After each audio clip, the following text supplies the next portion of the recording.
Welcome friend, आप सभी लोगों का स्वागत है। आज 26 मार्च है तो दैनिक जागरण के राष्ट्रीय संस्करण न्यूज़पेपर में पीटी, मेंस और इंटरव्यू और कौन कौन से न्यूज़ कवर किया गया जो यूपीएससी और स्टेट पीसीएस एस्पिरेंट के लिए महत्वपूर्ण है। साथ ही साथ जितने भी गवर्नमेंट कॉम्पिटिटिव एग्जाम आप लोग फिल करते हैं उसमें पीटी फैक्ट क्या है उस पर भी हम नज़र डालेंगे। आगे बढ़ने से पहले आप हमारे यूट्यूब चैनल को जरूर सब्सक्राइब कीजिए, शेयर कीजिए और सपोर्टिव मैसेज कर सकते हैं। साथ ही साथ जो भी प्रश्न पूछे जाते हैं आपको एमसीक्यू सीरीज के तौर पर, तो आप उसे कमेंट सेक्शन में उसका उत्तर देने का प्रयास कीजिएगा। हमारा ऐप आपको गूगल प्ले स्टोर और एप्पल स्टोर पर आपको अवेलेबल है, तो आप उसे जरूर डाउनलोड करके वहां लाभ ले सकते हैं। चलिए आगे हम लोग बढ़ते हैं।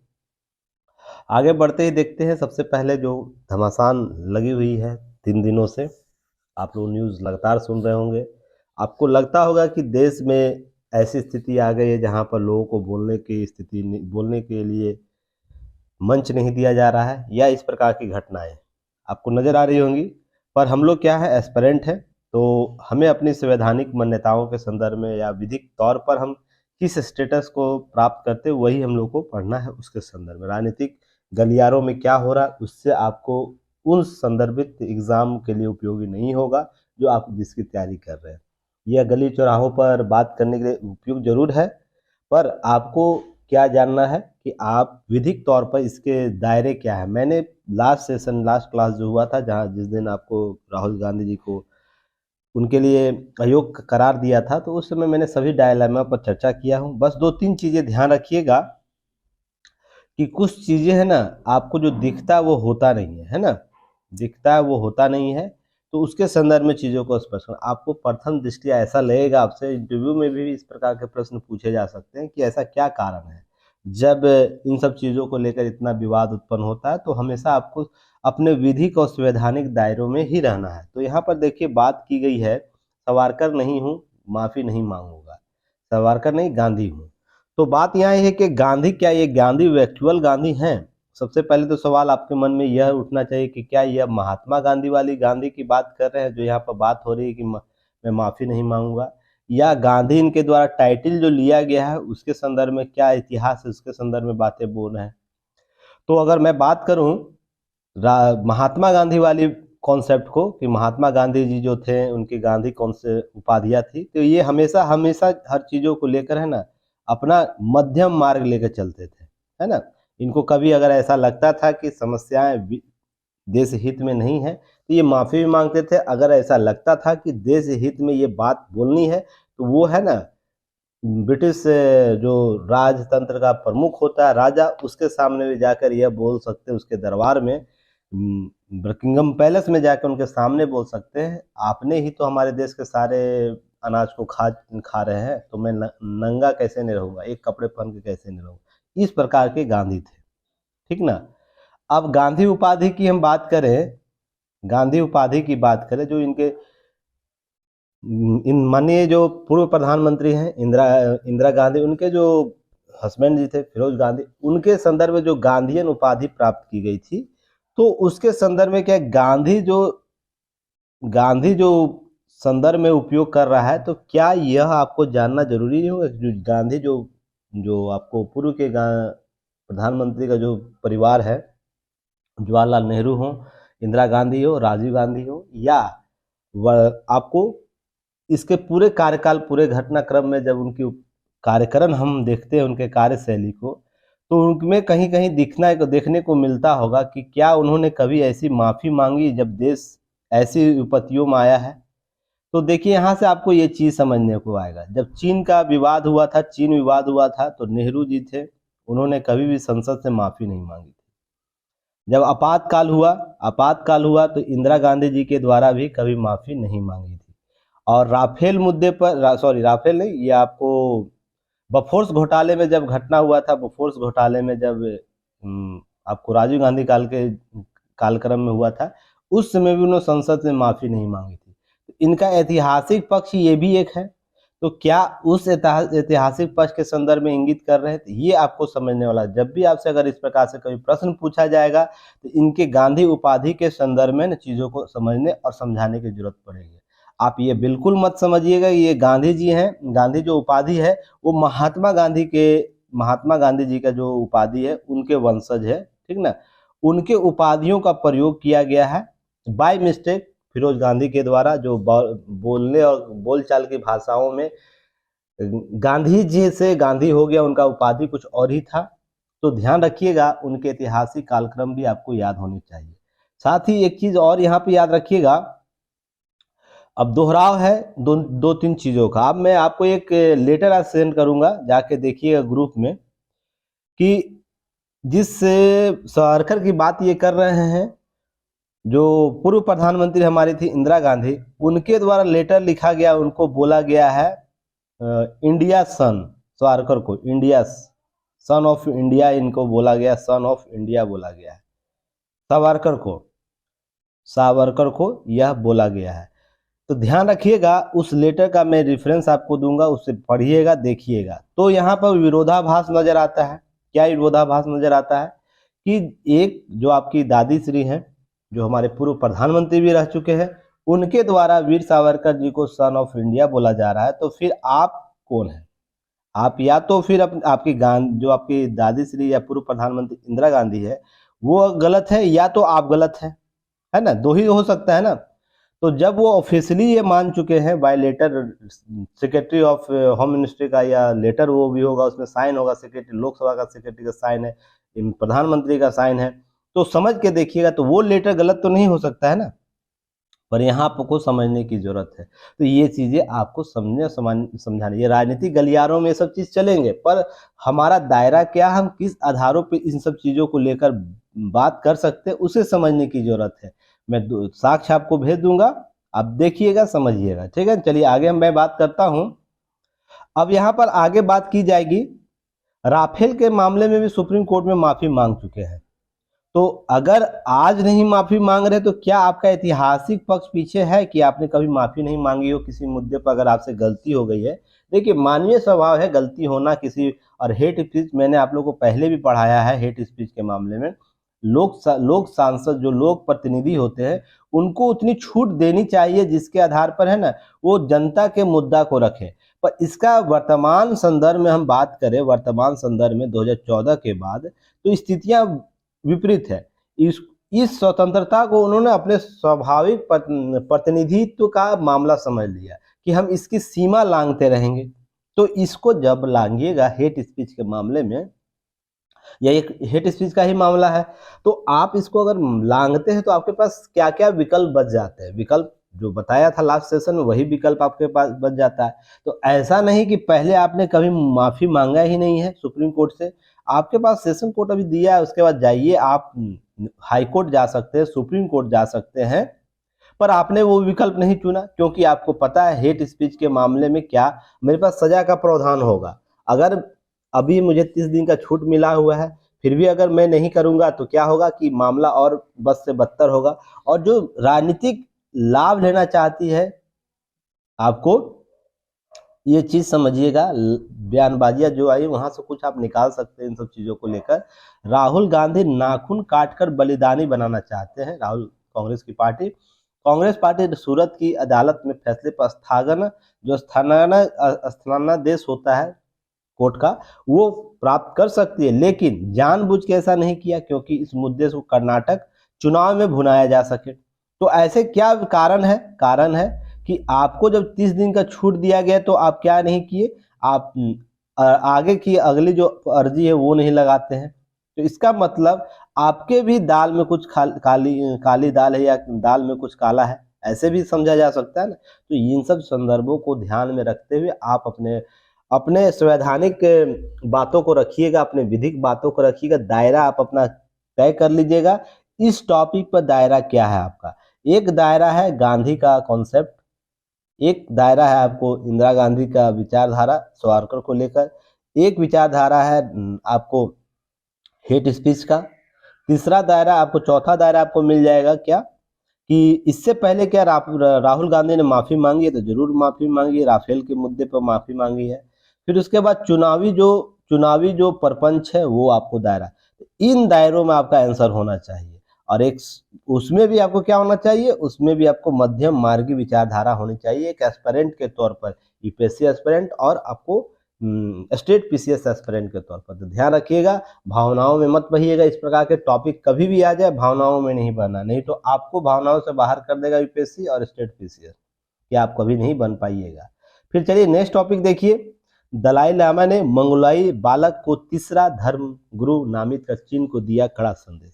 देखिए यह टॉपिक है ना, आपको जीएस पेपर 2 भारत के पड़ोसी और नीतियां और संबंध से आपको कवर करता है, जिसमें ध्यान रखिएगा भारत चीन विवाद होगा ना, उसमें हमेशा यह धर्म गुरु वाला मामला आपको देखने को मिलेगा। दलाई लामा वाला गुरु जो मामला है, एंगल है, वो भी देखने को मिलेगा।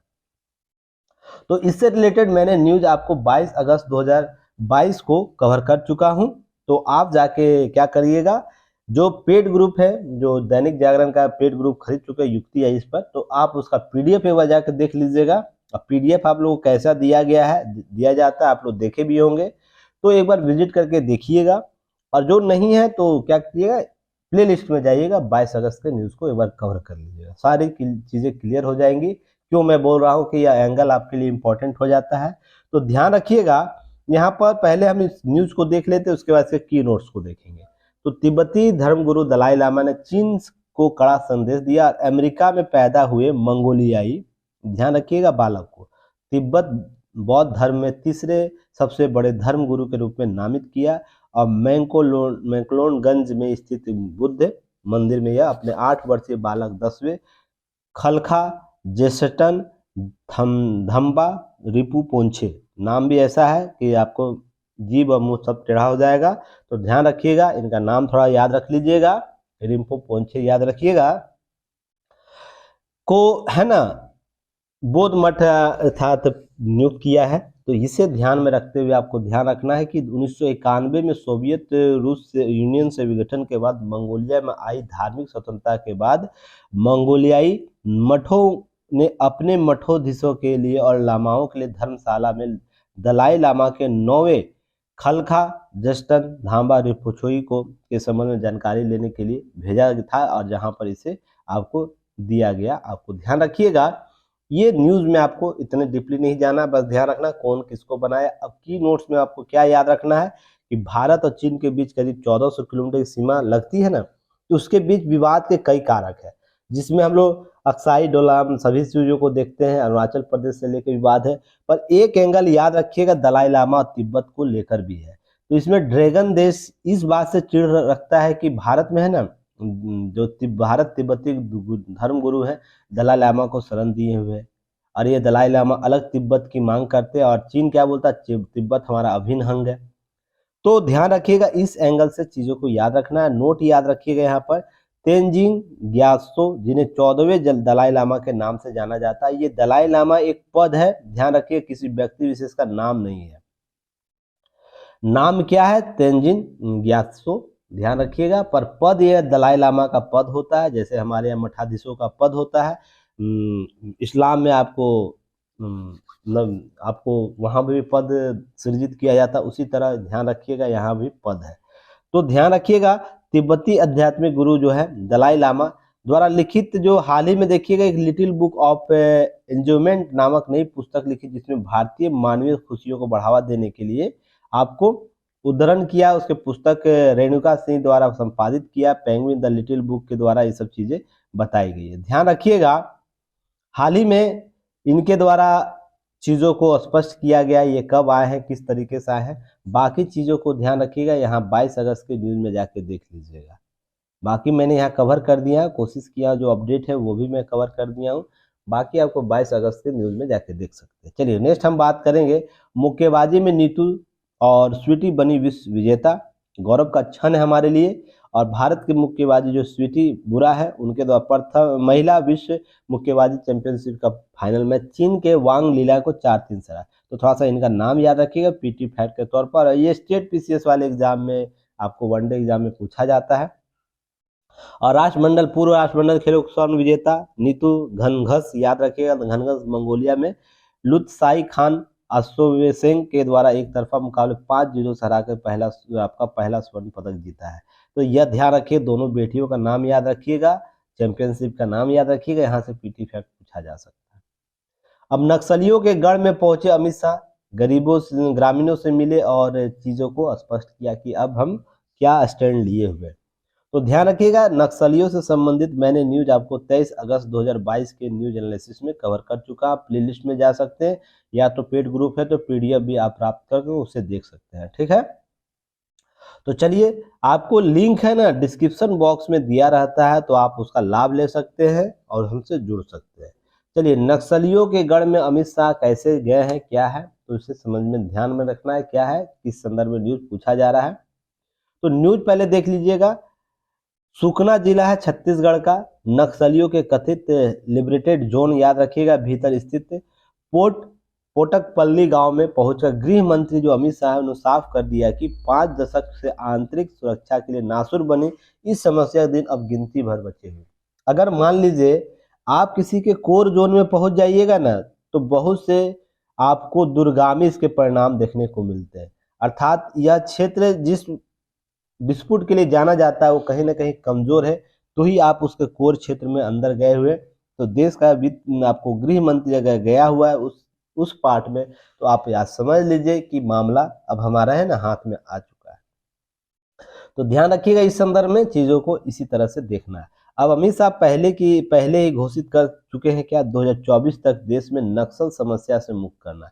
कब तक, 2024 तक समाप्त कर देने का लक्ष्य रखा हुआ है। तो ये सबसे इम्पोर्टेंट पार्ट, इसलिए नक्सल प्रभावित इलाकों में इस प्रकार के आपको अभियान लगातार देखने को मिल रहा होगा, जहां पर इस प्रकार के क्रियाकलाप देखने को मिल रहे होंगे। अब जगदलपुर में पहली बार मनाए जा रहे सीआरपीएफ के स्थापना दिवस याद रखिएगा, तो ये पीटी फैक्ट पूछ सकता है, इस बार सीआरपीएफ का स्थापना दिवस कहाँ मनाया गया, तो जगदलपुर छत्तीसगढ़ में मनाया गया। ठीक है, चलिए नेक्स्ट याद रखिएगा। अब इस पर स्पष्ट संदेश इनके द्वारा दिया गया है कि इनका लिबरेटेड जोन जो है नहीं है, लेकिन जगदलपुर से 160 किलोमीटर दूर पोटपल्ली में अमित शाह के द्वारा सीधे ग्रामीणों से मिले और ये सब चीज़ों को जो भी बाय रूटिंग था वो किए। पर आपको यहाँ से की नोट्स क्या प्राप्त करना है, ध्यान रखिएगा। नक्सल की उत्पत्ति कहाँ हुई है, ध्यान रखिएगा। नक्सली हिंसा की शुरुआत 1967 में पश्चिम बंगाल के दार्जिलिंग जिले नक्सलबाड़ी नामक गांव से हुई थी, इसलिए इस उग्रपंथी आंदोलन को नक्सलवाद नाम दिया गया। इनका विचारधारा है, मानना है कि जमींदारों द्वारा छोटे किसानों को उत्पीड़न अंकुश लगाने के लिए सत्ता के खिलाफ चारू मजुमदार, कानू सन्याल और कन्हैया चटर्जी द्वारा किए गए सशस्त्र आंदोलन को नक्सलवाद देते। इनका विचारधारा यह था तीनों का कि हम है ना एक अलग शासन बनाएंगे, शासन पद्धति स्थापित करेंगे, और वो क्या होगा, बंदूक के आधार पर होगा। और हम जब ये प्राप्त कर लेंगे तो क्या होगा, लोगों के साथ है ना हम समानता का व्यवहार करेंगे, अर्थात जमींदार जो गरीबों का उत्पीड़न करता है ना, वो उत्पीड़न बंद होगा। तो एक लाइन आप लोग जान जाइए, विश्व का कोई ऐसी व्यवस्था नहीं है जो यह दावा कर दे जो उच्च वर्ग है ना, उच्च वर्गीय जो कॉन्सेप्ट है और निम्न वर्गीय कॉन्सेप्ट का शोषण नहीं करेगा। आप अगर अभी भी चले जाइएगा यूनिवर्स के किसी भी कोने में ना, यह सिस्टम डेवलप रहेगा। आप इस चीज को आप जान लीजिए। हाँ, कहीं कम और अधिक हो सकता है, पर यह जरूर होगा। क्यों, क्योंकि एक सत्ता का भोगी होता है और एक सत्ता का अनुसरण होता है, सत्ता का अनुसरण करता है। अब उसको हम अलग अलग नाम से दे सकते हैं। क्या साम्यवादी देश में, क्या जो हमेशा बोलता है कि समानता की हम बात करते हैं, समाजवादी कॉन्सेप्ट को लेकर चलते हैं, क्या वहां पर इस प्रकार के भेद नहीं होते हैं, जहां पर कुछ खास वर्ग के लोग, कुछ खास लोग सत्ता का उपयोग करते हैं, सत्ता का अभ्यास करते हैं, और कुछ अधिकतम लोग सत्ता का अनुसरण करते हैं। ये कॉन्सेप्ट है या नहीं है? अगर ये कॉन्सेप्ट है तो विश्व के कोने, किसी कोने में चले जाइए, या यूनिवर्स के किसी ग्रह या उपग्रह कहीं भी आप चले जाइए, ये कॉन्सेप्ट आपको जरूर मिलेगा, जहां पर आपको सत्ता के दो वर्गों में या दो पावर्स में आपको देखने को मिलेगा। एक क्या करेगा, अनुसरण करवाएगा, एक अनुसरण करेगा। तो आप ध्यान रखिएगा, यही कॉन्सेप्ट अगर सभी लोग समझ जाएं, हाँ, यहाँ पर हम इसको बेहतर बनाने का प्रयास कर सकते हैं। बेहतर किस तरीके से, जो हम सतत विकास की बात करते हैं, समानता की बात करते हैं, अधिकारों की बात करते हैं, पर एक एक्सट्रीम लेवल पर समझ लीजिए, एक एक्सट्रीम लेवल पर आप समझ लीजिए। अभी मान लीजिए एक सेकेंड, अभी 10% लोग हैं ना, ये सत्ता का अभ्यास कर रहे हैं। 10% जो 90% जनता पर क्या कर रहे हैं, 90% जनता पर राज कर रहे हैं। राज करने का शब्द समझिएगा, जो अपने शक्तियों का प्रयोग कर अनुसरण करवाते हैं और उनको सुविधाएं भी देते हैं, जैसे आपको सब जगह देखने को मिलता होगा। आप लोग सुनते हो 10% जन से 1% उद्योगपति 90%, 99% या 90% लोगों का पैसा अर्जित किए हुए हैं। ये कॉन्सेप्ट आप सुनते होंगे। अब इसको लोग बेहतर बनाने के लिए क्या करेंगे, 50% पर ले आएंगे। तो भी आपको है ना ध्यान रखिएगा कि आपको ये कॉन्सेप्ट रहेगा। हम अगर यहाँ भी ले आएंगे 90% भी ले आएंगे तो 1% लोगों पर है ना यही अनुसरण करता होगा। और जिस दिन ये कॉन्सेप्ट आएगा तो समझिए इस समय जो हम लोग बात कर रहे हैं शोषण की ना, ये है ना उस समय और उच्च स्तर पर देखने को मिलेगा। क्यों देखने को मिलेगा, तो ध्यान रखिएगा। आप है ना अपने दैनिक कार्यों को करवाने के लिए, दैनिक कार्य बहुत से होंगे, जैसे प्रोडक्शन निकलवाना है, वस्तु का निर्माण कराना, ढुलवाई कराना है, और बहुत से निजी कार्य हो सकते हैं, दैनिक कार्य हो सकते हैं। तो किस पर दायित्व आ जाएगा, उस 10% न्यूनतम जनसंख्या पर आ जाएगा। तो यह एक छलावे के रूप में देखने को मिलेगा। जो भी यह बात बोलता है ना, हम समानता के कॉन्सेप्ट को ले आएंगे या इस प्रकार के कॉन्सेप्ट को ले आएंगे, तो ध्यान रखिएगा यह लोकतांत्रिक संदर्भ में चीजें स्पष्ट की जाती है, बोली जाती है, पर यह धरातलीय स्तर पर संभव नहीं है। नहीं तो विश्व की जो विरासत हम लोग प्राप्त किए हुए, या सिंधु घाटी सभ्यता की हम बात कर ले, या मेसोपोटामिया की बात कर ले, या उसके साइबर आयरन की बात कर ले, या और भी मिस्र की सभ्यता की बात कर ले, उस समय से लेकर वर्तमान तक देखिएगा यही कॉन्सेप्ट आपको देखने को मिलेगा। समझ गए। तो ये जो छलावा आप लोगों को दिया गया शुरुआती दौर में बेहतर लगेगा, पर अंत में क्या होगा, इसका अंत इसी तरीके से होगा। अब इसका शोषण कैसे कैसे बढ़ा है, नक्सलवादी प्रदेश में देखिए ये अपनी सरकार बनाते हैं। हाल ही में एक आपको जमुई का मामला था, जहां पर एक पूरा गांव को ये लोग बंदी बनाए हुए थे। तो क्या सन्याल जी जो कॉन्सेप्ट लाए थे, सन्याल आपको चारू मजुमदार, कानू सन्याल और कन्हैया चटर्जी, तो क्या ये कॉन्सेप्ट को पूरा करता है? ये देखिए पूरे राज्य को बंधक, किसी गांव को बंधक बनाए हुए था, उसका आना जाना पूरा तोड़े हुए था। इसी प्रकार देखते होंगे, ये सब घटनाएं आपको याद रखनी चाहिए। यह एकमात्र छलावा है। लोगों को लगता है कि हम सशस्त्र विद्रोह करके या तो हम उन आदर्शों को प्राप्त कर सकते हैं, पर वैसा नहीं है। हम न्यूनतम तकनीक को प्राप्त कर सकते हैं, जिसके आधार पर हम सहभागी प्रवृत्ति अपना सकते हैं। यह आंदोलन जो था कम्युनिस्ट नेता माओ तुंग की नीतियों का अनुयायी था, जिसे हम लोग माओवाद भी बोलते हैं। और आंदोलनियों का मानना था कि भारतीय मजदूर और किसानों की दुर्दशा के लिए सरकारी नीतियां जिम्मेवार है। तो ध्यान रखिएगा, कभी सरकारी नीतियां भी बोलता था जिम्मेवार है, तो क्या वर्तमान में सरकार बेहतर कर रहा है, तो क्या आप इसके सपोर्टर बने हैं? या आने वाले समय में सरकार अगर बेहतर करेगी, अभी मान लीजिए 6,000 दिया जा रहा है ना, 6,000 कौन से दिया जा रहा है वार्षिक, तो अतिरिक्त भुगतान किया जा रहा है। तो अब किसान सम्मान निधि के और भी बहुत से बेनिफिट्स दिए जा रहे हैं किसानों को। अब मान लीजिए 5 साल के बाद यही राशि मान लीजिए 20,000 तक हो जाएगी, मान के चलिए। तो क्या यह वामपंथ इसको सपोर्ट करेगा कॉन्सेप्ट को? बिल्कुल नहीं करेगा, क्योंकि वो सत्ता का अभ्यास करना उसके लिए छूट जाएगा। सत्ता का अभ्यास मैंने आप लोग को पढ़ाया है ना, तो याद रखिएगा सत्ता और सत्ता का अभ्यास का जो कॉन्सेप्ट है वो कहीं ना कहीं इनके हाथ से निकल जाएगा। तो भी यह स्थिति आने के बाद किसानों को और जो मजदूरों को यह स्थिति प्राप्त हो जाए, जहां पर सरकार प्रत्यक्ष रूप से 20,000 रुपये उसको अनुदान साल में देगी, या बहुत से बेनिफिट्स देंगे। तो भी यह जो कॉन्सेप्ट है, जो माओवादियों का कॉन्सेप्ट जो है, या तो नक्सलवाद का जो कॉन्सेप्ट है, तो ध्यान रखिएगा इनका ना पूर्णतः सपोर्ट सरकार के साथ नहीं आएगा, क्योंकि यह सत्ता का अभ्यास करना नहीं कर पाएंगे। और सभी को अपना है ना, हम हो या आप हो या कोई व्यवस्था हो, सभी को सत्ता का अभ्यास करने के लिए है ना अपने सारे आपको दाव चले जाते। कोई भी बताइए लाइट मीडिया में रहना चाहता है, लाइट मीडिया से दूर जाना चाहता है, जिसमें आपको हर चीज का लाभ मिलता रहे? तो यही कॉन्सेप्ट है, याद रखिएगा।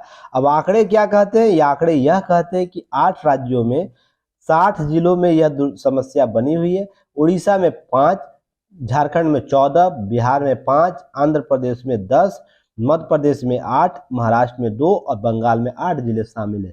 तो ध्यान रखिएगा अभी देश के 8 राज्यों में केवल 60 जिलों में, कभी ऐसा हुआ करता था 21 से 22 जिलों में आपको लगभग 190 से 210 जिलों में यह समस्या हुआ करती थी 2014 से पहले। अगर 2004-5 की हम बात करें या उससे भी पहले बात करें और भी शिखर पर, यह पूरा भारत का एक रेड कॉर्पेट जमाए हुए था, जहां पश्चिम बंगाल से स्टार्ट होते हुए आपको इधर, फिर महाराष्ट्र के कुछ पार्ट में, आपको मध्य प्रदेश के कुछ पार्ट में रेड कॉर्पेट, आपको झारखंड, बिहार और उत्तर प्रदेश के कुछ क्षेत्रों में देखने को मिलता था रेड कॉर्पेट, जिसे हम लोग कहते थे नक्सल रेड कॉर्पेट। तो याद रखिएगा वर्तमान में केवल 60 जिले शेष रह गए और भी 1-2 साल में ये भी समाप्त हो जाएगा। ध्यान रखिएगा 2015 के बाद नक्सलियों के 90% हमले में 4 राज्यों छत्तीसगढ़, झारखंड, बिहार, उड़ीसा हुए हैं, बाकी अन्य राज्यों में नहीं हुए 2015 के बाद के संदर्भ में। पहले देखते थे ना सीआरपीएफ के जवानों की गाड़ियां उड़ा दिए जाते थे, जिसमें 35 से 36 लोग हमारे जवान शहीद हो जाया करते थे। ये किस प्रकार का विचारधारा था, सोच के देखिएगा आप लोग।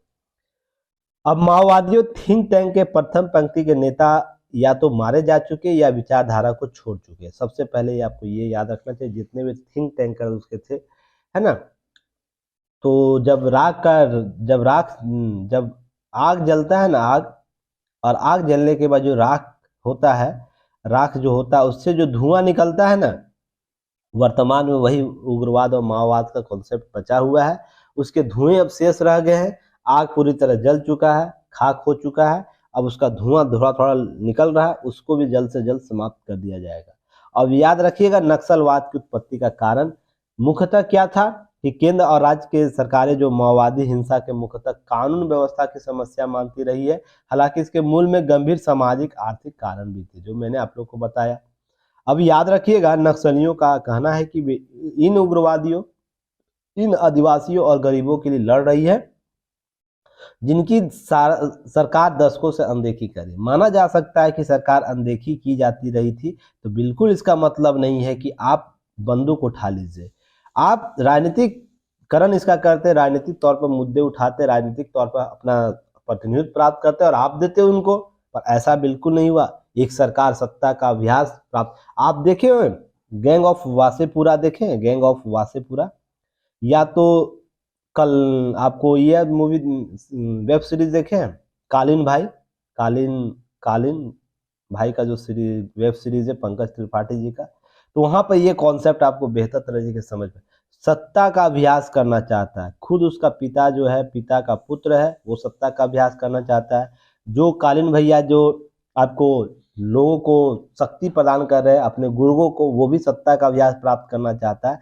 सब सत्ता के इर्द आकर अपना व्यवहार कर रहा है। यही ध्यान रखिएगा, यहाँ भी होता रहा है।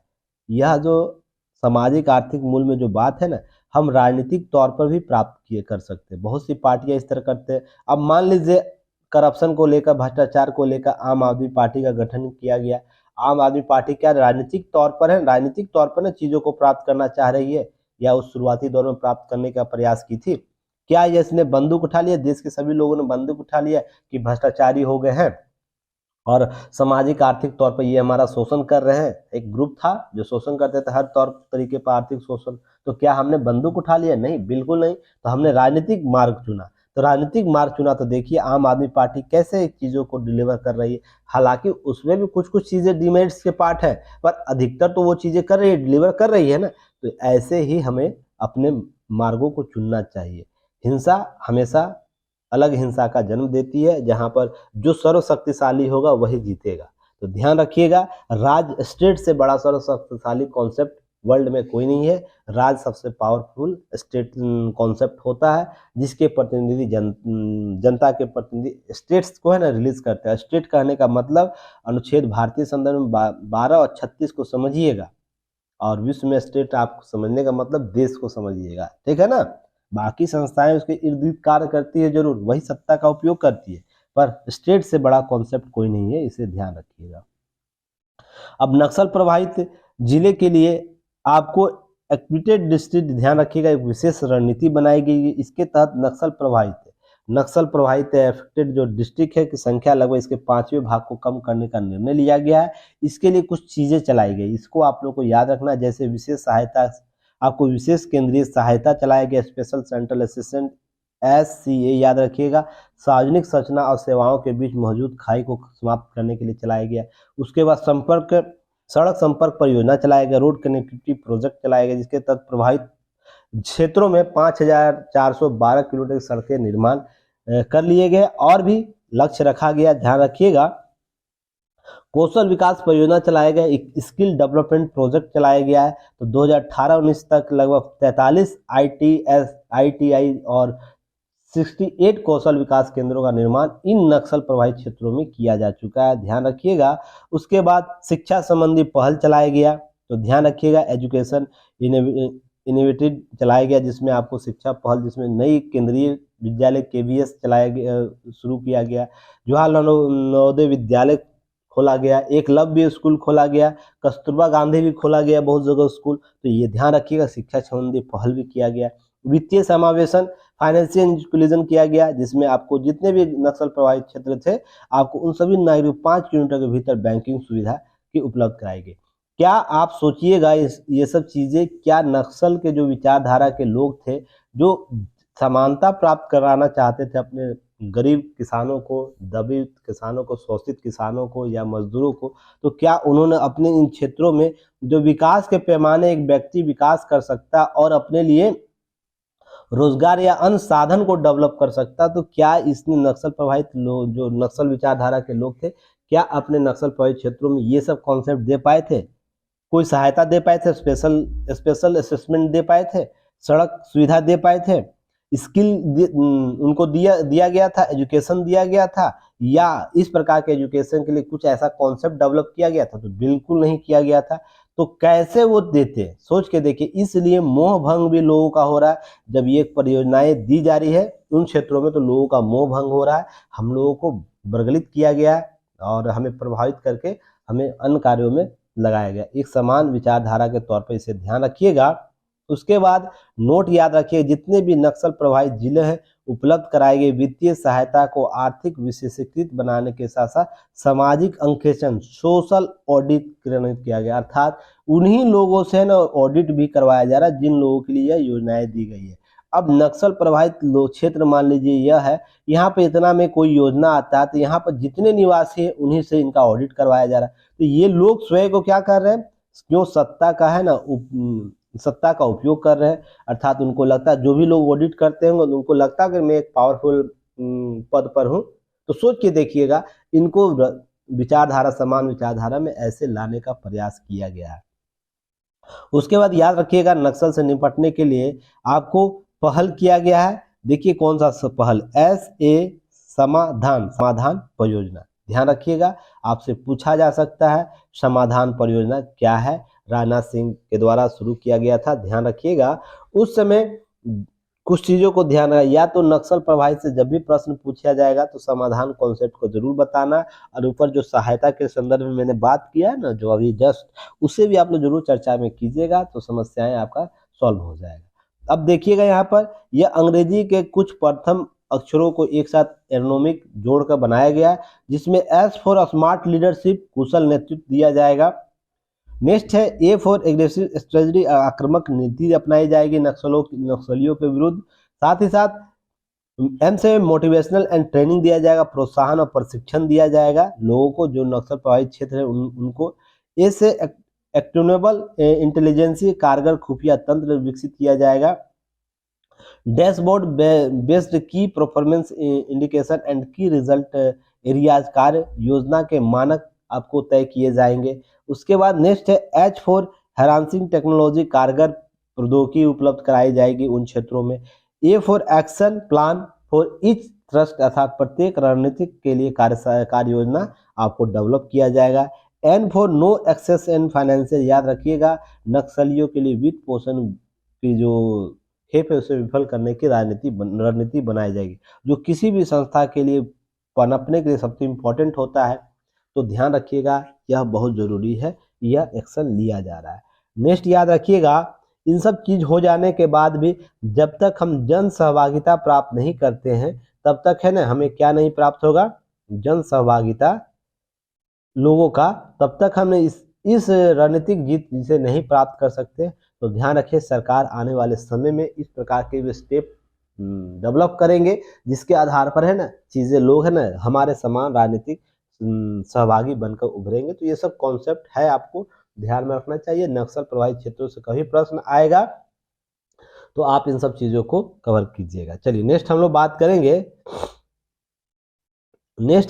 करेंगे देखिए कन्याकुमारी से कश्मीर से कन्याकुमारी तक रेल यात्रा का सपना साकार हुआ। तो यहाँ पे एक कॉन्सेप्ट आपको प्रश्न पूछा जा सकता है पीटी फैक्ट में, स्टेट पीसीएस या वनडे एग्जाम को भी आप देखते हैं गवर्नमेंट कॉम्पिटिटिव एग्जाम। तो देश का पहला रेलवे स्टेशन कौन है? बारामूला है, क्योंकि यह सबसे शुरू में होता है। तो याद रखिए कश्मीर से हम शुरू करते हैं, याद रखिएगा नीचे तक जाते हैं तो बारामूला से लेकर कन्याकुमारी तक। तो आप क्वेश्चन बताइएगा अंतिम रेलवे स्टेशन कौन है? पूर्व में हम उत्तर में बात करते हैं तो दक्षिण का अंतिम रेलवे स्टेशन कौन है, पूर्व का प्रथम रेलवे कौन है, पश्चिम का अंतिम रेलवे कौन है, ठीक ना। इस प्रकार से आप बता सकते हैं, ये सब सर्च रखिएगा, ये सब चीजें है ना गूगल सर्च करके भी प्राप्त किया जा सकता है। चलिए नेक्स्ट हम लोग बात करेंगे सरकार और न्यायपालिका का मतभेद होना समान बात है लेकिन टकराव नहीं है। इस पर लगातार आप लोगों को मैंने न्यूज़ कवर किया है, तो प्लेलिस्ट में जाके देखिएगा। न्यायपालिका बनाम विधायिका का कॉन्सेप्ट क्या है, उसमें क्या विवाद होते रहे हैं, इन सभी मुद्दों को आप लोग देखना है। तो लोकतंत्र के दो महत्वपूर्ण संस्थाएं हैं जिस पर विवाद होता रहा, टकराव होता है। तो मैंने आप लोग हमेशा क्या बोला हूँ, वाद होना चाहिए, प्रतिवाद होना चाहिए और एक संवाद होना चाहिए। वाद प्रतिवाद के स्तर पर सभी चर्चाएं होती है, संवाद के संदर्भ में कुछ कमजोरियां दिखती है, पर हालिया दशकों में संवाद के भी स्तर देखने को मिल रहे हैं इन मुद्दों पर, तो उसे आप लोगों को ध्यान रखना है। यहाँ पर जो हमारे जो कानून मंत्री उनके द्वारा बिल्कुल ये साफ शब्दों में कह दिया गया है, और ये शुरू से भी कहते रहे हैं कि हमारे बीच कुछ मुद्दे पर मतभेद है, लेकिन इसका मतलब यह नहीं कि क्या है हमारे बीच टकराव है। इस तरह की खबरों की चर्चा दुनिया गलत संदेश जाता है, अर्थात देश में कार्य कर रही संस्थाओं के बीच समस्या नहीं है। यह स्थिति मजबूत लोकतंत्र की निशानी है, कोई विकृति नहीं है। हमारे लिए नजरिया मतभेद के संदर्भ में देखने की जरूरत नहीं है, यह होना स्वाभाविक भी है, और ये हमारा उद्देश्य एक है जिसके आधार पर हम एक क्या कर सकते हैं, सफल लोकतंत्र की स्थापना कर सकते हैं।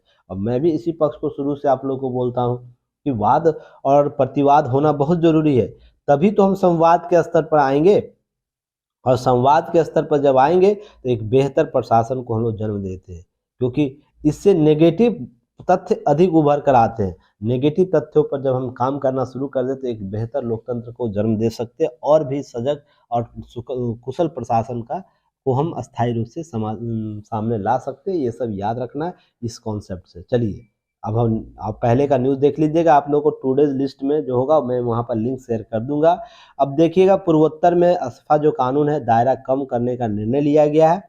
नागालैंड, असम, मणिपुर, याद रखिएगा सशस्त्र बल जो विशेषाधिकार अधिनियम अस्पा जो स्पेशल आर्म्स फोर्स एक्ट है उसको तहत घोषित आसान क्षेत्रों में कम करने का अपील निर्णय लिया गया है, और यह फैसला पूर्वोत्तर भारत की सुरक्षा की स्थिति से महत्वपूर्ण सुधार के देखते हुए किया गया है। याद रखिएगा नागालैंड, असम, मणिपुर आसान क्षेत्रों को कम करने का फैसले के साथ साथ कुछ क्षेत्रों में अभी भी है, जैसे असम आसान क्षेत्र कब किया गया था, 1990 में अस्पा लागू किया गया था, जहां पर 9 अब सिर्फ 9 जिलों वहां पर एक सब डिविजनल में यह आपको अस्पा लागू है। पर नागालैंड, अरुणाचल प्रदेश के आसान क्षेत्रों में 6 महीने के लिए अस्पा बढ़ा दिया गया है। तो दो राज्यों में अभी अस्पा लगा हुआ है, तो इसे ध्यान रखिएगा वहां पर बढ़ाया गया। इसके संबंधित की नोट्स आपको याद रखने हैं।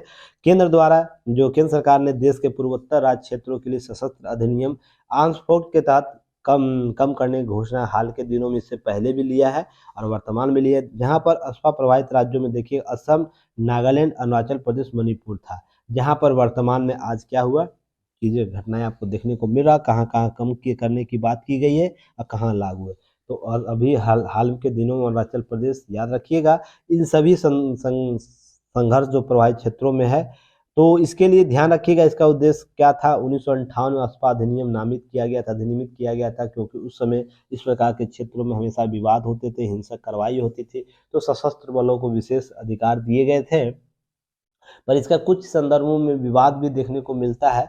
तो हमेशा क्या करना है, हमें पॉजिटिव कॉन्सेप्ट को लेकर चलना है। नेगेटिव कॉन्सेप्ट देखिए कोई भी है ना, अगर आप भी हैं तो संपूर्ण रूप से है ना आप है ना पॉजिटिव नहीं हो सकते, आप में भी कुछ नेगेटिव पॉइंट हो सकता है। तो ध्यान रखिएगा, ASPA कानून को लाया गया था कि हम इन क्षेत्रों में क्या करेंगे, शांति स्थापित करेंगे। सशस्त्र बलों को विशेष अधिकार दिए गए थे, तो बिना किसी के परमिशन लिए वो चीज़ों को छानबीन कर सकते, किसी संदेह हो उसे पकड़ सकते। तो इसके लिए कुछ ऐसे विवाद उत्पन्न हुए थे जिसको हम लोग नकार नहीं सकते हैं, तो फिर भी धीरे धीरे जो जो ASPA से संबंधित जो अधिकारों का वहन करते थे, वो इन सब चीज़ों को लेकर सुधार हुआ। वर्तमान में चीज़ें कंट्रोल में आई है, तो धीरे धीरे समझिएगा, इन सब चीज़ों को लेकर आने वाले समय में कुछ दिनों के बाद यह स्वतः समाप्त हो जाएगा। आर्म्स जो स्पेशल पावर एक्ट 58 है, याद रखिएगा, नागालैंड, असम, मणिपुर के साथ साथ अरुणाचल प्रदेश और जम्मू कश्मीर के कुछ हिस्सों में लागू है। तो ध्यान रखिएगा, इन सब चीज़ों को आपको अपडेट रखना है। और 3 पूर्वोत्तर राज्यों जैसे असम, नागालैंड, मणिपुर के हिस्सों में लागू सशस्त्र विशेष अधिनियम 1958 आंशिक रूप से वापस लिया गया है। तो आंशिक रूप से वापस लिया गया है, पूर्णतः समाप्त नहीं किया गया है। तो ये भी आपको याद रखना। असम में 23 जिलों पूर्ण रूप से एक जिले में आंशिक रूप से सशस्त्र विशेषता दल अधिकरण हटा लिया गया। असम के 23 जिलों में, ध्यान रखिएगा, असम के 23 जिलों में पूर्णतः आपको पूर्ण रूप से हटा लिया गया है। अब है कि नागालैंड के 7 जिलों के पुलिस 15 स्टेशनों में, यह पिछला जो अपडेट था मैं उसी को अपडेट कर रहा हूँ आप लोग को, क्योंकि ये आंकड़े आप लोग को याद होने चाहिए। और मणिपुर के 6 जिले के राहत पाने वाले हैं जिलों में शामिल है, वहीं 15 पुलिस थानों में इसके प्रभाव से एक्ट हटा लिया गया। अरुणाचल में यह अभी भी लागू है। क्यों है? क्योंकि चीन का बॉर्डर क्षेत्र है, तो इसलिए अरुणाचल में यह विशेषाधिकार दिया गया है। तो चलिए, आपको ये सब चीज़ें अपडेट रहना चाहिए, जानकारी होनी चाहिए। आपको कैसा लगता है कमेंट सेक्शन में ज़रूर बताइएगा, कवर कीजिएगा।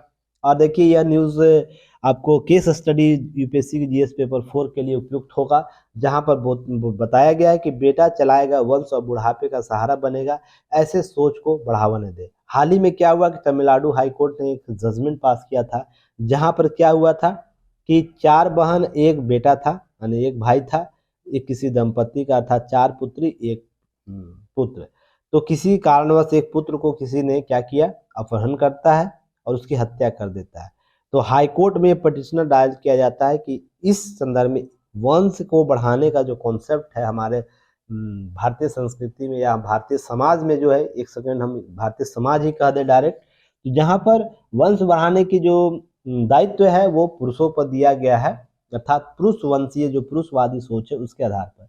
तो यह है ना, एक ऐसी स्थिति है जिससे दंपति या पूरा परिवार उभर नहीं पा रहा है। तो उस व्यक्ति को, है ना, जो अपहरण किया था, उसकी हत्या किया, उसे मौत की सजा दी गई थी। ये पूरा मामला था, ये आप न्यूज़ पढ़िएगा तो वहाँ आपको समझ में आ जाएगा। उसी में जब सुप्रीम कोर्ट ने पास जब आता है, तो इस मामले में क्या किया गया कि उसकी मौत की सजा को समाप्त करते हुए उम्र कैद की सजा में तब्दील कर दिया गया, और ये कम से कम 20 साल की सजा होगी या उम्र कैद, है ना। तो ध्यान रखिएगा, यह करते हुए टिप्पणी किया गया सुप्रीम कोर्ट के द्वारा, माननीय सुप्रीम कोर्ट के द्वारा, कि पुरुषवादी सोच को बढ़ावा न देने की नसीहत दी है। शीर्ष कोर्ट ने कहा कि सिर्फ लड़का ही वंश आगे बढ़ाता है या बुढ़ापे का माता पिता का सहारा बनता है, इस तरह की टिप्पणियों को न चाहते हुए भी आपको पुरुषवादी धारणा से आगे बढ़ानी होगी, बढ़नी होगी। अदालत यह कहते हैं, टिप्पणी करते हैं, सिर्फ बच्चे ही लिंग या लड़का या लड़की होने के आधार पर संवैधानिक अदालतें हालात को ज़्यादा गंभीर या खराब नहीं मान सकती। तो यहाँ पर आप ये कॉन्सेप्ट आप डेवलप हुआ है, जहाँ पर आप ये समझिएगा आने वाले समय में लिंग आधारित जो सजाएं थी उसको नज़रअंदाज नहीं किया जाएगा, अर्थात दोनों के लिए समान रूप से सजा का प्रावधान होगा, जो उपयुक्त होगा संवैधानिक रूप से, विधिक रूप से वो दिया जाएगा। एक दूसरा, आप यहाँ पर केस स्टडी के तौर पर आपको ये चीज़ याद रखनी चाहिए, समाज में कितने लोग हैं जो पुरुषवादी विचारधारा को बढ़ावा देते हैं, क्या उसमें केवल पुरुषों का योगदान है, मेल का है या फीमेल का भी है। तो आपको यह समझने की जरूरत होगी, यह आपको केस स्टडी देता है। पुरुष पुरुष सत्ता का उपयोगी करता है, सत्ता का उपयोग करता है, तो क्या यह केवल पुरुषों द्वारा अर्जित शक्तियों का प्रयोग कर रहा है या महिलाओं द्वारा उसे दिया गया स्वतः अधिकार भी है, इसे भी आप लोग समझने की जरूरत है। अब एक चीज यहाँ पर आपको धरातलीय कॉन्सेप्ट समझने की जरूरत है कि हम किताबों में या तो इन निर्णयों में तो ये सब बातें करते, बड़ी बड़ी बातें करते हैं, पर धरातल पर क्या है, धरातल पर क्या है, धरातल पर स्थिति क्या है, यह समझने की जरूरत है। हम इस प्रकार के कॉन्सेप्ट तो केवल शहरों में प्रचलित है विचारधारा के आधार पर नहीं आ सकते, कि जहाँ पर इस पिता और जो लड़की और लड़का दोनों में क्या है कि समान विचारधारा, समान अधिकार दिए जाते हैं। हम गाँव का शहर, गाँव का देश है ना, तो गाँव में क्या विचारधारा चल रही है, अभी भी वहाँ पर पुरुष वंशवादी कॉन्सेप्ट चलता है। तो ये चीज़ें है ना, हम धरातल पर अगर समाप्त करना चाहते हैं तो ग्राउंड लेवल पर वर्क करने की ज़रूरत है। तो ग्राउंड लेवल वर्क कैसे किया जाएगा, हम गाँव के लोगों को है ना इसके लिए शिक्षित कर सकते हैं, उनको बता सकते हैं, उनको अधिकारों, उनके अवसरों को देंगे जहाँ पर महिला और पुरुष दोनों सत्ता का उपयोग कर सके प्रथम पंक्ति में। अर्थात देखिए, महिलाओं को सशक्त करना है ना, तो उनके लिए 2-3 रास्ते हैं। या तो उनको आर्थिक रूप से सशक्त करिए, आर्थिक रूप से, दूसरा राजनीतिक रूप से, तीसरा है ना प्रथम पंक्ति में उनको स्थान दो। हर चीज में प्रथम, आर्थिक रूप से सशक्त कर रहे हो, कहीं बिजनेसमैन बनाना चाह रहे हो तो बिजनेसमैन या किसी भी इस प्रकार का कॉन्सेप्ट है। प्रथम पंक्ति कहने का मतलब यह भीड़ में है ना, यहाँ भीड़ 100 लोगों की है ना, इसमें प्रथम पंक्ति में है ना जो भी लोग होंगे उसमें स्थान देने की जरूरत है। अगर ये आप कर पाइएगा तो इस प्रकार की विचारधारा को कम कर पाइएगा। तो क्या हम क्या कर रहे हैं, क्या न्यायपालिका में इस प्रकार की व्यवस्था कायम है? अभी भी मान लीजिए 32 में से कितने महिला वहां पर है, आंकड़ा देखिएगा। क्या विधायिका में ये कॉन्सेप्ट डेवलप है? तो सोच के देखिएगा, 12%, 12 से कितने परसेंट, 12 या 14%, मुझे अभी रिकॉल नहीं हो रहा डाटा, इतना परसेंट आपको वहाँ है। फिर आपको कार्यपालिका में देखिएगा कितना डाटा है। इसके आधार पर हम जब तक प्रथम पंक्ति में महिलाओं को योगदान को सृजित नहीं कर पाएंगे तब तक ये किताबी ज्ञान ही बना रहेगा लोगों के लिए। तो इसके लिए माननीय सर्वोच्च न्यायालय को मैं ये नहीं कह रहा कि गलत कॉन्सेप्ट बताया गया है, मैं ये कह रहा हूँ कि धरातल पर इसे कैसे लागू किया जा सकता है, या पुरुषवादी सोच है, महिलावादी सोच डेवलप करना है, तो उसके लिए किन कौन से सामाजिक दायित्व तो आपके पास होने चाहिए, कौन कौन से दायरे को हमको निश्चित करने की जरूरत है। तो ये केस स्टडी आपको यही समझाता है। और मैं अगर बात करूं समान रूप से समान धाराओं के रूप में, तो जो भी पुरुषवादी विचारधारा या वंश बढ़ाने की बात की जाती है ना, वंश बढ़ाने की बात की जाती है, केस स्टडी के तौर पर आप इसे समझिएगा। किनके द्वारा अधिक दबाव डाला जाता है, क्या पुरुषों द्वारा अधिक दबाव डाला जाता है या महिला वर्ग के द्वारा अधिक दबाव डाला जाता है? महिला वर्ग में क्या होगा, सास हो सकती है और स्वयं उसकी माँ, लड़की की माँ हो सकती है, अर्थात जो उसकी जननी है माँ हो सकती है। यह भी आप स्वयं आकलन कीजिएगा। जिनके पास, आप जितने लोग सुन रहे होंगे इस केस स्टडी को आज अप्लाई कीजिएगा अपने घर में, अपने आसपास। आप जिनके पास 2 से अधिक लड़कियां जिनके घर में होंगी, जिनके पास लड़के नहीं जिनके घर में, तो आप उनसे पूछिएगा अगले बच्चे करने के लिए दबाव कौन डाल रहा है, उसका पति डाल रहा है, उसका ससुर डाल रहा है, या उसकी माता पिता, उसके क्या कहते हैं माता या उसकी सास डाल रही है। आप इसके स्टडी समझिएगा कि वंश बढ़ाने की प्रवृत्ति में अधिक सहयोगी कौन है, महिला वर्ग ही है। आप जाके देखिएगा, मैं अभी धरातल पर बोल रहा हूँ, अभी ये चीजें आपको लग रही है हवाबाजी लग रही है सर, पुरुषवादी विचारधारा को बढ़ावा, ऐसा बिल्कुल भी नहीं है। जब तक हम इस कॉन्सेप्ट को नहीं समाप्त करेंगे तो इस प्रकार के कॉन्सेप्ट पर हम पहुंच ही नहीं पाएंगे, जहां पर वंशवादी प्रवृत्ति बढ़ाने के लिए महिला ही महिला का दबाव डाले, महिला ही महिला पर दबाव डालती है। आप इसका केस स्टडी तो करके देखिएगा, ऐसे तो बिल्कुल भी नहीं होगा। आपके आसपास ऐसे 2-4 लोग नहीं मिलेंगे आपके पूरे सोसाइटी में, या आप जिससे कनेक्ट हैं जिस समाज से, वहाँ पर नहीं मिलेंगे। आप एक बार उनसे फ़ोन करके पूछिएगा, फ्रेंडली होकर पूछिएगा, जो आप अगला बच्चा करने का दबाव बन रहा है, 2 बच्चे से अधिक अगर लड़की है, फीमेल है, तो अगला जो बच्चे के लिए दबाव बनाया जा रहा है तो किसके द्वारा बनाया जा रहा है, बस इतना ही पूछ के आप मुझे मैसेज ड्रॉप कीजिएगा, कमेंट सेक्शन में ड्रॉप कीजिएगा। आपको धरातलीय स्तरीय पर क्या कॉन्सेप्ट चलता है वो आपको समझ में आ जाएगा। बाकी चीज़ें क्या है, बाकी चीज़ें किताबी ज्ञान है। जैसे हम लोग एथिक्स और मोरालिटी पढ़ते हैं ना जीएस पेपर 4 में, पर जैसे ही लोग पदाधिकारी बनते हैं तो एक्सिस मोरालिटी का क्या होता है कॉन्सेप्ट धराशायी हो जाता है, जब चीज़ों को लेकर हम देखते हैं। पर हम लोग इसको क्यों पढ़ते हैं, यह भी इम्पोर्टेंट पार्ट है। इससे कुछ लोग इसे अनुपालन भी करते हैं और वही कुछ लोग है ना देश की शासन प्रशासन को बदलते हैं। तो ध्यान रखिएगा, यह बिल्कुल भी नहीं समझिएगा ये कॉन्सेप्ट अगर धरातल पर लागू नहीं होता तो इसको सिलेबस में क्यों रखना चाहिए। पर ये 2-4 लोग ही क्या करते हैं, पूरा सोसाइटी और शासन प्रशासन की नीति और कार्यकरण की शैली को बदल देते हैं। और उन्हीं 2-4 लोगों की जरूरत होती है शासन प्रशासन को, भीड़ की जरूरत नहीं होती है। आप देखते होंगे इतने आईएएस हैं, आईपीएस हैं, प्रत्येक वर्ष लगभग औसतन हम मान के चले तो 700 लोगों का चयन होता है ना, औसतन की बात मैं करूं, इसमें कितने आईएएस आईपीएस का आप नाम जानते होंगे? या अगर हम पीसीएस लेवल के अधिकारियों की बात करें तो कितने ऐसे आईए पीसीएस लेवल के अधिकारियों का आप नाम जानते होंगे? उसमें से मान लीजिए 7 में से 1 से 2, 4 से 10 जानते होंगे, इससे ज़्यादा जानते हैं? जो इस प्रकार के कार्य गतिविधि कर रहे हो जहां पर हमें ना सामाजिक बदलाव के दौर देखने को, ऐसा नहीं सभी लोग काम कर रहे हैं जरूर, पर आपको सामाजिक बदलाव, शासन प्रशासन को इस प्रकार के धरातलीय समस्या उसको निदान करने का कार्य करते होंगे, जो लाइव स्ट्रीम से हट कर एकदम अलग तरीके का काम कर देते हैं। आपको यह समझने की जरूरत है, बाकी चीजें आप लोग समझदार हैं। चलिए नेक्स्ट हम लोग बात करेंगे। देखिए यहाँ देश में अभी अघोषित आपातकाल है, सांविधिक संस्थाओं पर नियंत्रण किए हुए केंद्र सरकार, ऐसी बात क्या की गई है? जदयू के राष्ट्रीय अध्यक्ष लोकसभा जो पार्टी सदस्य है नेता राजीव रंजन सिर्फ लंदन सिंह के द्वारा।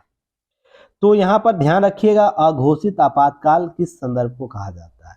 तो एक आपातकाल तो याद रखिएगा आपको, जो राष्ट्रीय आपातकाल है ना, उसकी बात की जाती है, जो इंदिरा गांधी जी के द्वारा लगाया गया था। एक राष्ट्रीय आपातकाल जो सशस्त्र विद्रोह के संदर्भ में होता है, जब विद्रोह कर दिया जाता है या कोई बाह्य युद्ध हो जाता है उस समय होता है आपातकाल। एक वित्तीय आपातकाल होता है, ध्यान रखिएगा। उसके संदर्भ में घोषित आपातकाल का कहने का अर्थ यहाँ क्या है? जो आपातकाल लगाया जाता है जैसे उसमें संस्थाएं काम करती हैं उस प्रकार से कार्यक्रम अभी हो रहा है, ऐसा इनका कहना है। तो क्या आपको ऐसा लगता है? तो कमेंट सेक्शन में जरूर बताइएगा। इतनी कहानियां मैं आप लोगों को समझाता हूं, बताता हूं, कॉन्सेप्ट देता हूं, तो कितने आप लोग समझते हैं आज इसकी जानकारी होगी हमें। क्या आपको अघोषित आपातकाल लग रहा है? तो इसके लिए लग रहा है तो क्यों लग रहा है, किन आधारों पर आपको ऐसा लगता है कि देश में अघोषित आपातकाल है? अगर नहीं लग रहा है तो किन आधारों पर ऐसा लग रहा है कि जिसके आधार पर आपको लगता है कि क्या है, अघोषित आपातकाल नहीं, हमारे यहाँ बेहतर लोकतंत्र है या बेहतर शासन प्रशासन काम कर रहा है? इसके लिए आपको 150 शब्दों में क्या करना है, लिख कर युक्ति आईएएस का जो ऐप है उसका कम्युनिकेशन ग्रुप है, आप वहां शेयर कीजिएगा अपना पीडीएफ और लिखिए, लगातार लिखिए। नहीं लिखिएगा सिलेक्शन नहीं होगा। मैं टू दी पॉइंट बोलता हूं। अगर आपको अच्छी लग रही तो बात सही है, नहीं बुरी लग रही तो कोई बात नहीं है। सिलेक्शन आपको लेना, मुझे थोड़ी लेना है।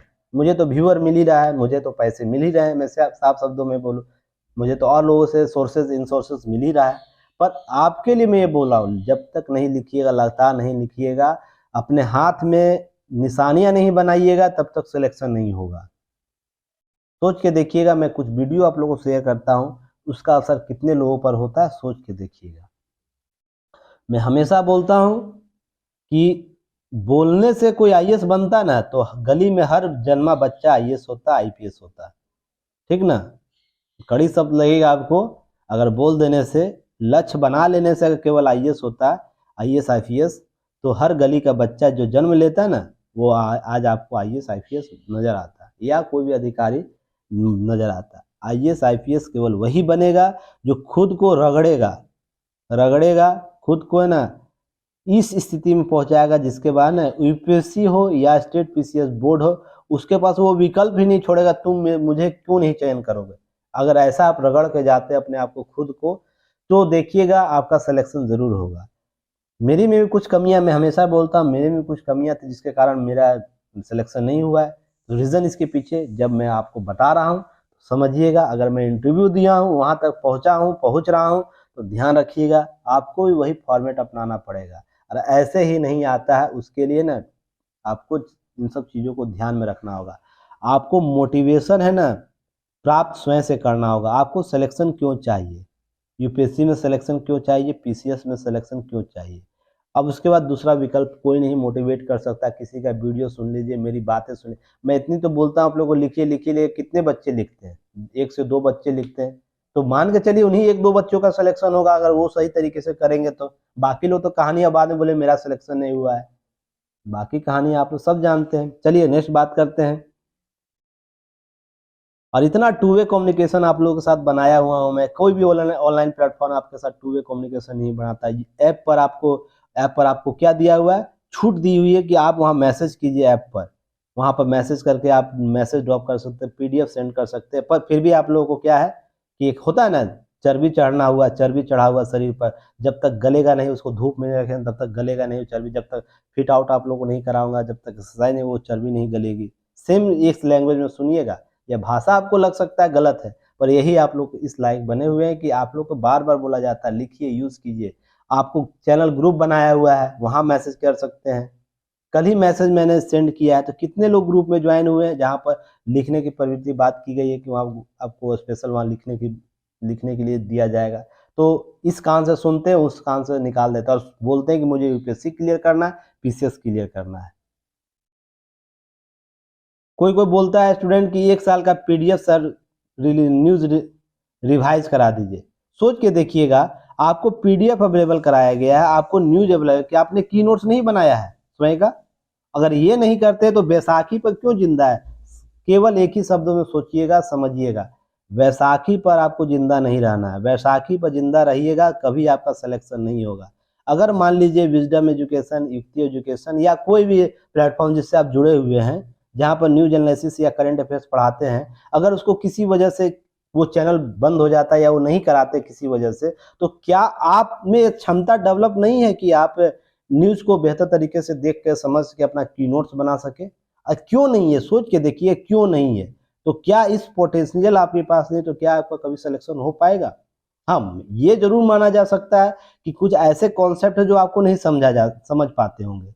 जो कॉन्सेप्ट है, जैसे आप लोगों को पहले का कॉन्सेप्ट वर्तमान के कॉन्सेप्ट को जोड़ के बताया था, कौन सा टॉपिक किस तरीके से कवर करना, ये नहीं पता होगा, मानता हूँ। पर क्या आप की नोट्स नहीं बना सकते इस न्यूज का? मान लीजिए कोई न्यूज आया हो, उसका की नोट्स नहीं बना सकते? फिर यह कैसे ना आ जाता कि सर 1 वर्ष का है ना, आप न्यूज एनालिसिस करवा दीजिए। सोच के देखिएगा, ये कराया जा सकता है, ये बिल्कुल भी नहीं बोल रहा हूं नहीं कराया जा सकता। पर यह क्या है, एक वैसाखी का कॉन्सेप्ट है कि आप क्या है कि आप उन चीजों को समझने को प्रयास ही कर नहीं रहे, कि आप की नोट्स नहीं बनाते। और मैं गारंटी के साथ बोलता हूं, जिस अभ्यर्थी ने यह बोला होगा, जो मैसेज ड्रॉप किए हैं, उनके पास की नोट्स नहीं होगा। नहीं तो इस प्रकार की छटपटाहट उनके पास नहीं होगी। लास्ट समय जब एग्जाम बच गया, एक से 2 महीना बचा हुआ यूपीएससी का, तो आपको की नोट्स चाहिए। और उसके बाद भी क्या चाहिए कि आपको इस फटाफट न्यूज के बाद आप सिलेक्शन चाहते हैं, तो आप देखिए किताबी कीड़ा जरूर बन जाएगा, पर अंतिम रूप से सफलता प्राप्त करना आपके लिए बहुत दुष्कर हो जाएगा। मैं साफ शब्दों में ये सब बातें बोलता हूँ, आप चैनल पर रहें या नहीं रहें। आपको मैं साफ शब्दों में लोगों को बोल रहा हूँ, किताबी कीड़ा मत बनिए, नहीं तो समस्याएं विकट हो जाएगी। फिर आपके पास प्रेशर होगा, क्या चीज़ का? सिलेक्शन का, घर के दायित्व का, सामाजिक दायित्व बहुत से होंगे, शादी विवाह बहुत सा चीज़ हो जाएगा, फिर उसके बाद कभी सिलेक्शन नहीं होगा। पर जो लोग बाहर से आते हैं, 1 साल में सिलेक्शन लेके चला जाते हैं, रीज़न उसके पीछे यही सब है। तो ये सब चीज़ें समझिएगा। बाकी ज्ञान कभी कभी दिया, संडे ज्ञान था इसलिए दे दिया, क्योंकि आज आपको एनालिसिस नहीं करना है। क्या? ये एनालिसिस नहीं करना है। यह बहुत राजनीतिक पक्ष है, आपको इस प्रकार के प्रश्न नहीं पूछे जाएंगे। अगर आप राजनीतिक मुद्दों को लेकर सजग हैं तो एक बार पढ़ लीजिएगा, बस काम चला लीजिएगा।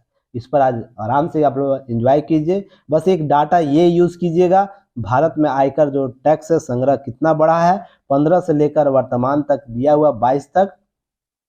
तो देखिए 2.48 से लेकर आपको 6.73 लाख करोड़ आंकड़े कर संग्रह किए गए हैं, टैक्स संग्रह किए गए। तो लगातार आपको देख रहे होंगे वृद्धि हो रहा है। हालांकि कुछ वर्षों में समान के आसपास था, क्योंकि यह दौर देख रहे हैं, कोविड का दौर था, 2019 से लेकर 21 का दौर कोविड का दौर था। पर लगातार आप देखते होंगे वृद्धि हुआ है। तो हमारे पास लोग कर संग्रह, जो कर टैक्स दे रहे हैं, उनके लोगों में वृद्धि हुई है। तो एक हमारे अर्थव्यवस्था के लिए क्या एक पॉजिटिव मैसेज है कि लोग अपने दायित्व को समझ रहे हैं। टैक्स देना हमारा कर्तव्य होना चाहिए, ठीक ना, क्योंकि देश इसी से चलता है।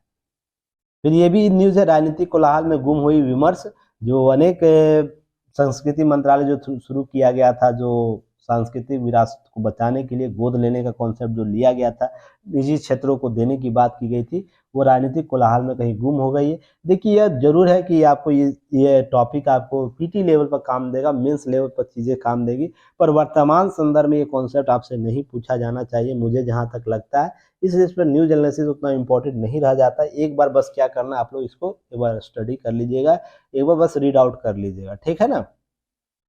अब चलिए जोखिम प्रबंधन को लेकर फ्रेमवर्क बनाए बैंक, जो आपको अमेरिका और यूरोप में बैंकिंग संकट जो हुआ है ना, उसके संदर्भ में सिलिकॉन वैली और सिग्नेचर बैंक का जो दिवालियापन हुआ है, वही उस स्विस संकट के कारणों के संदर्भ में भी चर्चा की गई। तो हाल में बैठक की गई है जिस पर चर्चा हुई है। तो आने वाले समय में कुछ कुछ फैक्ट हमको नजर आएंगे, तो उस पर हम लोग चर्चा करेंगे और देखेंगे क्या क्या सीतारमन जी के द्वारा जो बातें की गई है और किस प्रकार बैंक जो आरबीआई नीति निदेशक अपना काम करता है, उस पर हम लोग चर्चा करेंगे आने वाले समय में, इसे देखेंगे। अब नेक्स्ट है, आप है ना इस न्यूज़ को आज अच्छे से राइट डाउन कर लीजिएगा। महिला विश्व कप में स्वर्ण पदक जीतने वाले भारतीय मुक्केबाज, तो लगातार 2 से 6 तक मैरी कॉम जीती है, सरिता देवी, जेनी आयल, लेखा कोशी। उसके मैरी कॉम 8 से लेकर 18 तक लगातार जीती है। उसके निहत जरीन जो 2022 में जीती है, नीतू घनघस 2023 में ये जीती है, और स्वीटी बुरा।